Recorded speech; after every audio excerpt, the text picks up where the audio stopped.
आपण पाहत आहात सत्य व रोखठोक न्यूज चॅनल महावृत्त न्यूज। आवाज तुमचा, ताकद आमची।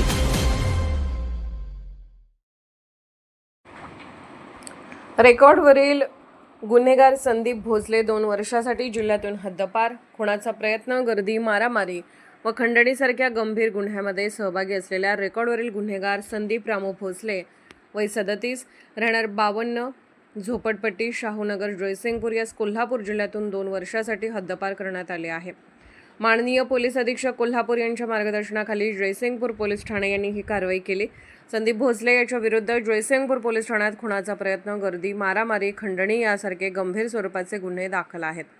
त्यांच्या वाढत्या गुन्हेगारी कारवायांना आळा घालण्यासाठी तत्कालीन प्रभारी अधिकारी पोलीस निरीक्षक सत्यवान हाके यांनी महाराष्ट्र पोलीस अधिनियम 1951च्या कलम 56(1) अ ब अन्वये त्यास 2 वर्षासाठी हद्दपार करण्याचा प्रस्ताव पोलीस अधीक्षक कोल्हापूर यांच्या मार्फत इचलकरंजी उपविभागीय दंडाधिकारी यांच्याकडे सादर केला होता। जयसिंगपूर पोलिसांनी पाठवलेल्या प्रस्तावावर सुनावणी झाल्यानंतर उपविभागीय दंडाधिकारी यांनी संदीप भोसले यास कोल्हापूर जिल्ह्यातून 2 वर्षासाठी हद्दपार करण्याचा आदेश दिला। प्रभारी अधिकारी संतोष गोरे यांनी संबंधित इसमास अंतिम आदेशाची बजावणी करून त्यास सांगली जिल्ह्यातील मिरज येथे नातेवाईकांकडे सोडण्यात आल्याची माहिती दिली।